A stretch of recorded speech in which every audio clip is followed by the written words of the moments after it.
എന്റെ ഭവാനിയെ, എന്താപ്പോ നീ പറഞ്ഞു വരണത്? ഷാരോത്തെ ആ അസത്തിനെ കെട്ടാൻ വല്യ പത്രാസ്കാരൻ വരുന്നെന്നോ? നിങ്ങളോട് ഞാൻ കള്ളം പറയുന്നു തോന്നണുണ്ടോ ദേവേട്ടത്തി? ഞാൻ ദേ ഈ ചെവിയിൽ കേട്ട കാര്യ. നാലും ആരാപ്പോ അങ്ങനെ അറിഞ്ഞോണ്ട് അതിനെ എടുത്ത് തലയിൽ വെക്കാൻ? ജനിച്ചു വീണപ്പോഴേ തള്ളപോയി. 2 മാസത്തിനുള്ളിൽ തന്തയും. കെട്ടുറപ്പിച്ച ഒരുത്തൻ വീണ് കാലും ഒടിഞ്ഞു കിടന്നില്ലേ? അന്നേ പണിക്കര് പ്രശ്നം വെച്ച് പറഞ്ഞതല്ലേ അവൾക്ക് താലിയോഗം വിധിച്ചിട്ടില്ലാന്ന്. എന്നിട്ടിപ്പ ആരാത്? വിശദായിട്ട് ഞാൻ അറിഞ്ഞില്ല ദേവേട്ടത്തിയെ. നമ്മുടെ അമ്മാളിനൊരു ആലോചന വന്നെന്നു മാത്രേ കോലോത്തെ കെട്ടിലമ്മ പറഞ്ഞുള്ളൂ.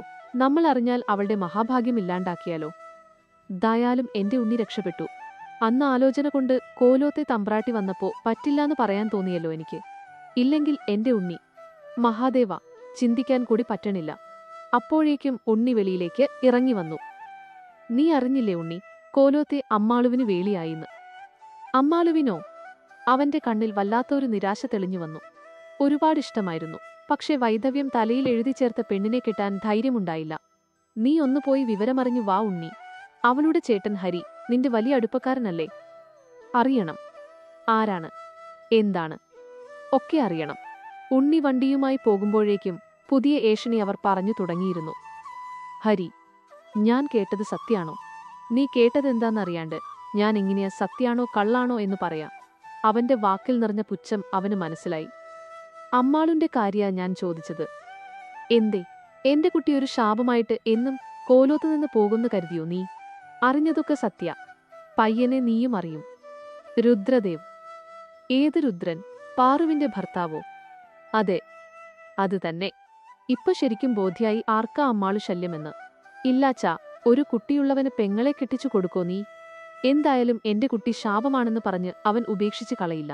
പിന്നെ അവൾക്കും സന്തോഷായത്. എന്നാലും ഇത് വേണോ ഹരി? കോലോത്തെ കാര്യങ്ങൾ തീരുമാനിക്കാൻ ഞങ്ങളിവിടെയുണ്ടുണ്ണി. അവന് മുഖത്ത് അടി കിട്ടിയതുപോലെയായി. ഇവന്റെ മുൻപിൽ ഇനിയും നിന്നിട്ട് കാര്യമില്ല. അവളെ കാണണം.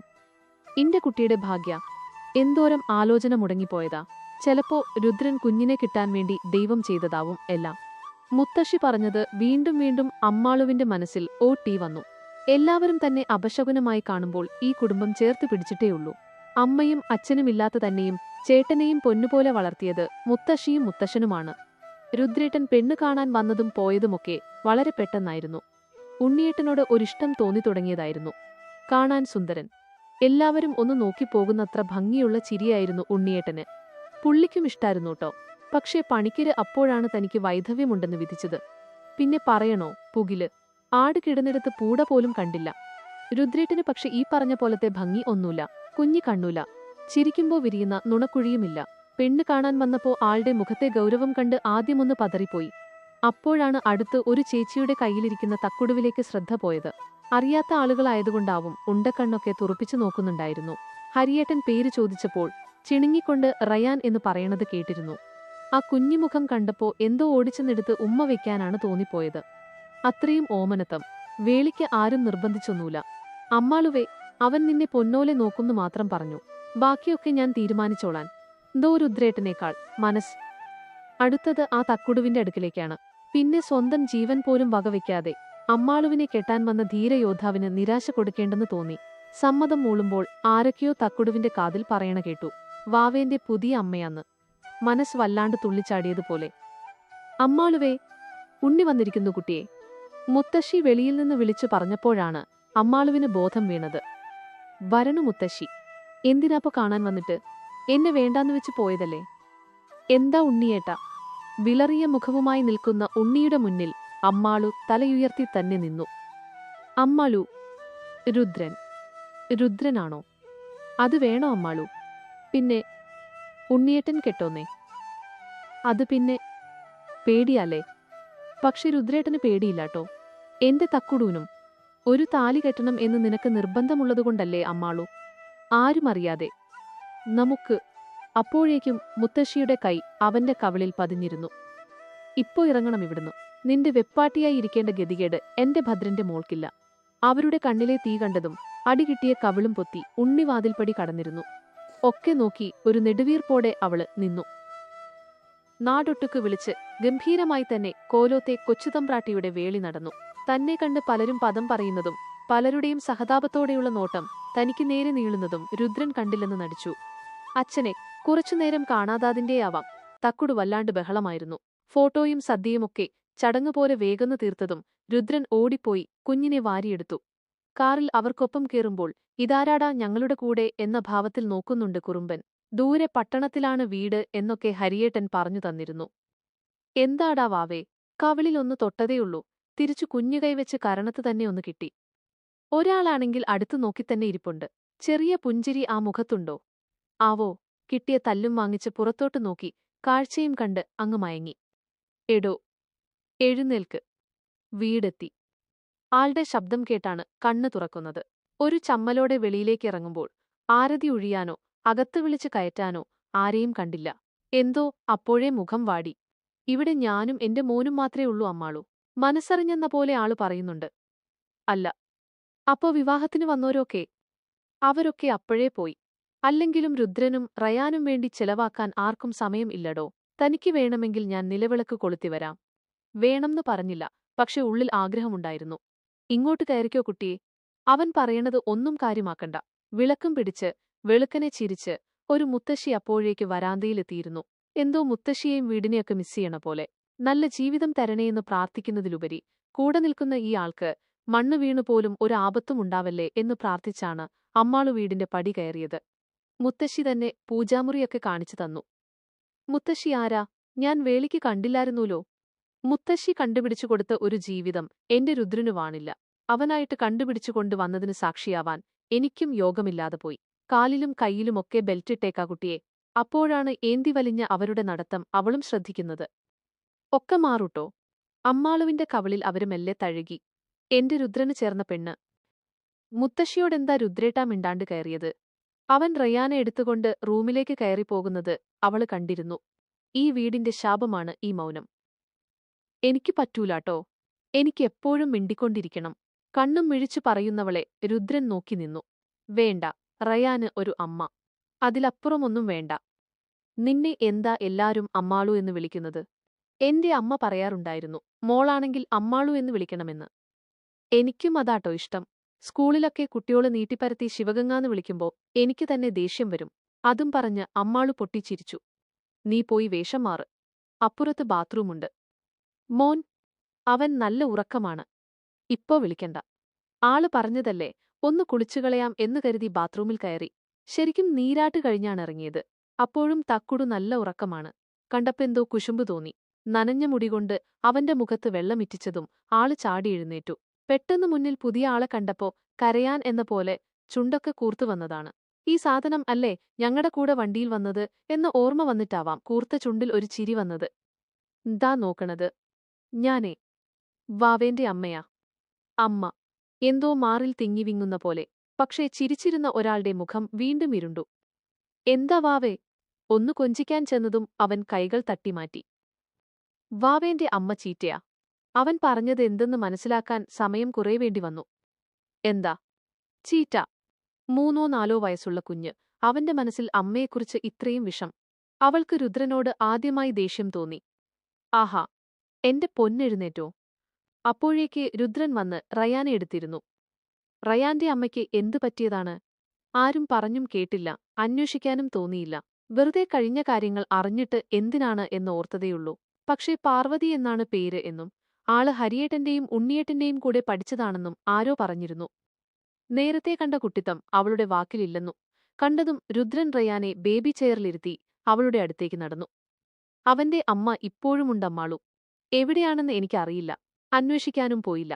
എന്നെയും എന്റെ മോനെയും വേണ്ട എന്നുവെച്ച് പോയതവള്. എങ്കിലും ആ കുഞ്ഞിന്റെ മനസ്സിൽ ഇത്രയും വിഷം കുത്തിവെക്കേണ്ടിയിരുന്നില്ല. നിങ്ങളുടെ കുഞ്ഞിന്റെ അമ്മയല്ലേ അവര്? അവൻ എന്നോട് പോലും ഇപ്പോ അകൽച്ച തോന്നുക. അവളെക്കുറിച്ച് നല്ലതോ ചീത്തയോ ഓർക്കാൻ കൂടി ഞാൻ ഇഷ്ടപ്പെടുന്നില്ല. മുത്തശ്ശി കണ്ടുപിടിച്ചു കൊണ്ടുവന്ന ബന്ധമാണ്. അന്നേ വേണ്ട എന്ന് ഞാൻ പറഞ്ഞതാണ്. പക്ഷെ ഒരിക്കൽ ഞാനും മുത്തശ്ശിയും സംസാരിക്കുന്നത് അവൻ കേട്ടിട്ടുണ്ട്. അതുകൊണ്ടാ അമ്മ എന്ന് കേൾക്കുമ്പോഴേ അവന് ദേഷ്യം. കുഞ്ഞല്ലേ, മാറിക്കോളും. ഒന്നും ചോദിക്കേണ്ടിയിരുന്നില്ല എന്നവൾക്ക് തോന്നി. കുഴിച്ചുമൂടിയതൊക്കെ കുഴിവെട്ടി പുറത്തിടുന്നതിനേക്കാൾ ദുർഗന്ധം മറ്റൊന്നിനും ഉണ്ടാവില്ലല്ലോ. നീ കിടന്നോ അമ്മാളു. ഞാനും എന്റെ മോനും കൂടി ഒരു ഈവനിംഗ് വാക്കിന് പോകുവാ. റയാനെ എടുത്തുകൊണ്ട് രുദ്രൻ പോകുന്നത് നോക്കി അവള് നിന്നു. അച്ഛനും മോനും ഒരുപാട് ഇരുട്ടിയിട്ടാണ് വന്നത്. അതിനിടയിൽ ഹരിയേട്ടനും മുത്തശ്ശിയുമൊക്കെ വിളിച്ച് സംസാരിച്ചിരുന്നു. മോളെ, ചടങ്ങൊന്നും തെറ്റിക്കണ്ട. ഇതുകൊണ്ട് പൊയ്ക്കോ. കയ്യിലൊരു പാൽ ഗ്ലാസ് തന്ന് മുത്തശ്ശി പറയുമ്പോൾ കഥയിലെ പോലെ നാണമോ പരവേശമോ ഒന്നും തോന്നിയില്ല. അതൊന്നും ഇല്ലാഞ്ഞിട്ടല്ല, രുദ്രേട്ടൻ അങ്ങനെയൊന്നും ചെയ്യില്ല എന്ന് എന്തോ വല്ലാത്ത ഉറപ്പായിരുന്നു. കാര്യം ശരിയാണ്. ചെല്ലുമ്പോഴുണ്ട് അച്ഛനും മോനും കെട്ടിപ്പിടിച്ച് സുഖ ഉറക്കം. പതിയെ കട്ടിലിന്റെ ഓരോരത്ത് കിടന്ന് ആ രാത്രി വെളുപ്പിച്ചു. പിന്നെയും കുറെ രാത്രികൾ കടന്നുപോയി. രുദ്രേട്ടൻ ഒരു ഭർത്താവിന്റെ അവകാശവുമായി ഒരിക്കൽ പോലും വന്നില്ല. ഒരേ സമയം ആശ്വാസവും സങ്കടവും ഉണ്ടാകുമോ? എനിക്കുണ്ടായി. അന്ന് രാത്രി ആദ്യമായി രുദ്രേട്ടനെ ഞാൻ മദ്യപിച്ചു കണ്ടു. നിൽക്കാൻ പോലും ആവാതെ കണ്ണൊക്കെ ചുമപ്പിച്ച്.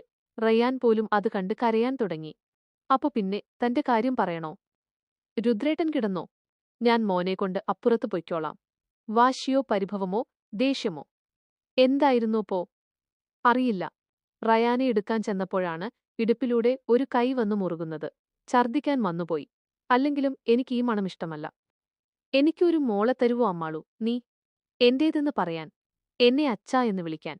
അമ്പരപ്പോടെ തിരിഞ്ഞുനോക്കി. മദ്യത്തിന്റെ ചുമപ്പായിരുന്നില്ല അപ്പോ ആ കണ്ണുകളിൽ. കരഞ്ഞുലഞ്ഞതുപോലെയുള്ള മുഖം. എന്താ എന്താ പറ്റിയേ? റയാൻ. അവനില്ലേ? അവൻ നമ്മുടെ മോനല്ലേ? എന്റെ കുഞ്ഞ്. ഞാൻ ജന്മം കൊടുക്കാത്ത എന്റെ കുഞ്ഞ്. വല്ലാത്തൊരു ആത്മനിന്ദ അവന്റെ വാക്കിലുണ്ടായിരുന്നു. ഒന്നും മനസ്സിലാവാതെ അവന്റെ മുഖത്തേക്ക് കണ്ണും മിഴിച്ച് നോക്കിയതേയുള്ളൂ. പെണ്ണ് കണ്ടുവന്ന ഒരു മാസത്തിനുള്ളിൽ പാറുവുമായുള്ള വിവാഹം ഉറപ്പിക്കുമ്പോൾ ഞാൻ അറിഞ്ഞിരുന്നില്ല. ഏതോ ഒരുവൻ കൊടുത്ത കുഞ്ഞിന് അച്ഛനെ ഉണ്ടാക്കാനുള്ള വ്യഗ്രതയായിരുന്നു അവരിലെന്ന്. ഞാൻ മണ്ടൻ അവളുടെ നാടകം വിശ്വസിച്ചു. പക്ഷെ ശാരീരിക ബന്ധം നടക്കാതെ കുഞ്ഞിനെ ഉണ്ടാക്കാൻ ഞാൻ സൂര്യദേവനല്ലല്ലോ. ഒടുവിൽ 3-ാം മാസം അവളു തന്നെ ഏറ്റുപറഞ്ഞു. എന്റെ റയാൻ അവളുടെ വയറ്റിലുണ്ടെന്ന്. ഇറക്കിവിടാനോ എന്റെ കുഞ്ഞിനെ കൊല്ലാനോ എനിക്ക് തോന്നിയില്ല. അവള് പ്രസവിച്ചു. രുദ്രന്റെ കുഞ്ഞായിട്ട് അവൻ വളർന്നു. ഞാൻ അവന് പേരിട്ടു. പാല് കൊടുക്കാനല്ലാതെ പാറുവിന്റെ കയ്യിൽ പോലും ഞാൻ എന്റെ കുഞ്ഞിനെ കൊടുത്തില്ല. അവന് 1 വയസ്സുള്ളപ്പോഴാണ് പാറു പഴയ കാമുകൻ കാത്തിരിക്കുന്നുണ്ടെന്ന് പറയുന്നത്. അവള് പോയാലും എനിക്ക് സങ്കടമില്ല. പക്ഷേ എന്റെ കുഞ്ഞ്, ഈ നെഞ്ചിലെ ചൂടില്ലാതെ അവന് ഉറങ്ങാൻ പറ്റോ? അവളോട് പൊയ്ക്കോളാൻ ഞാൻ പറഞ്ഞു. പക്ഷേ എന്റെ മോൻ, അവനെ എനിക്ക് വേണായിരുന്നു. അവളും സമ്മതിച്ചതാണ്.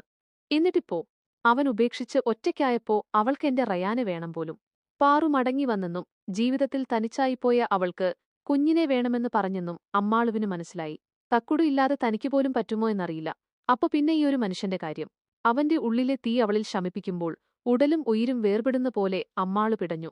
ഒടുവിൽ എപ്പോഴോ അവളിൽ തളർന്നു വീഴുമ്പോൾ അവന്റെ കണ്ണിൽ നിന്നും ഒരു മുത്തുമണി അവളുടെ മുടിക്കുള്ളിൽ പോയി ഒളിച്ചിരുന്നു.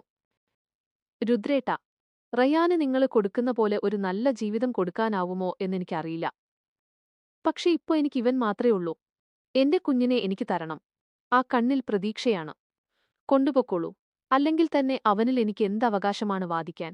കൈയിലിരിക്കുന്ന തക്കുടുവിന്റെ മുഖത്തേക്ക് പാറുവിന്റെ നോട്ടം പോയി. അവനെ എടുക്കാനായി അവർ കൈ നീട്ടിയതും അവൻ തന്റെ മാറിലേക്ക് ഒന്നുകൂടി പതുങ്ങി. വാവേ. ദാ നോക്കിയേ. മോന്റെ അമ്മയായത്. ഇപ്പോ ആ വാക്ക് തന്നെ എവിടെയോ നോവിക്കുന്നില്ലേ?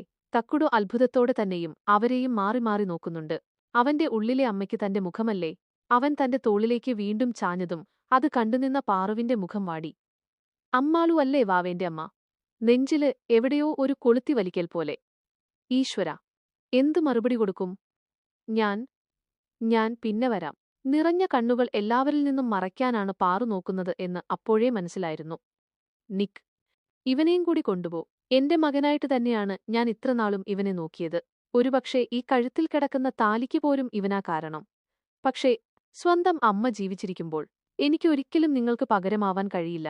ആദ്യമൊക്കെ ഒരു വിമ്മിഷ്ടം കാണിച്ചെങ്കിലും അമ്മ ചൂടറിഞ്ഞപ്പോ ചെക്കൻ അതിലേക്ക് പറ്റിച്ചേർന്നു. അത്ത. പാറുവിന്റെയൊപ്പം കാറിൽ കയറുമ്പോഴാണ് എന്തോ ഓർത്തതുപോലെ അവൻ തിരിഞ്ഞു വിളിച്ചത്. കേൾക്കാൻ നിന്ന പോലെ രുദ്രേട്ടൻ അവിടേക്ക് ഓട്ടി. ഭാര്യയും ഭർത്താവും കുഞ്ഞും. ഈ ചിത്രത്തിൽ ഒരു അധികപ്പറ്റാണോ താൻ? കണ്ണു നിറഞ്ഞുപോയി. തൊണ്ടയിൽ എന്തോ തടഞ്ഞു നിൽക്കുന്നു. അച്ഛൻ വന്നാൽ പിന്നെ അമ്മാളു ഒറ്റയ്ക്കാവില്ലേ? അച്ഛൻ പിന്നെ വരാട്ടോ. എന്റെ കുട്ടി നല്ല ഗുഡ് ബോയ് ആയിട്ടിരിക്കണം. അമ്മേനെക്കൊണ്ട് വഴക്ക് കേൾപ്പിക്കരുതേ. അവനൊക്കെയും തലയാട്ടി കേൾക്കുന്നുണ്ട്. യാത്ര പറഞ്ഞ് പാറുവും തക്കുടുവും പോയി. ഞാൻ ഓർത്തു അവരുടെ കൂടെ അങ്ങ് പോകുന്ന്. അപ്പൊ പിന്നെ എന്റെ അമ്മാളുവിന് ആരാ? ഒരു പുഞ്ചിരിയോടെ പറഞ്ഞ് അവൻ അകത്തേക്ക് കയറിയതും ആ പുഞ്ചിരി അവളിലേക്കും പടർന്നു. കാലങ്ങൾ കടന്നുപോയി. റയാൻ സ്കൂളിലായി. ഇപ്പോ അവനറിയാം എല്ലാം. എങ്കിലും രുദ്രൻ അവനിപ്പോഴും അവന്റെ അച്ഛൻ തന്നെയാണ്. Greatest father of the world ആണ് അവന് അവന്റെ ഡാഡി. പാറു റയാനുമായി ഇടയ്ക്ക് വീട്ടിൽ വരാറുണ്ട്. അമ്മാളു അവന്റെ മമ്മിയായി. കൂടെ കളിക്കാൻ 2 പീക്കിരികളും ഉണ്ടിപ്പോ. രുദ്രന്റെ ജീവിതത്തിൽ അമ്മാളു വന്നില്ലെങ്കിൽ റയാനില്ലാതെ വരുമ്പോൾ ഉള്ള ഒറ്റപ്പെടൽ. അത് ഒരിക്കലും തന്നെക്കൊണ്ട് തരണം ചെയ്യാൻ കഴിയില്ല എന്നവനറിയാം. പുണ്യം. എല്ലാവരും ശാപമായി കണ്ട ഈ ഒരുവൾ തനിക്ക് മാത്രം എന്തേ പുണ്യമായി മാറിയത്? ഇപ്പോഴും അവനതിന്റെ ഉത്തരം അറിയില്ല. അവസാനിച്ചു.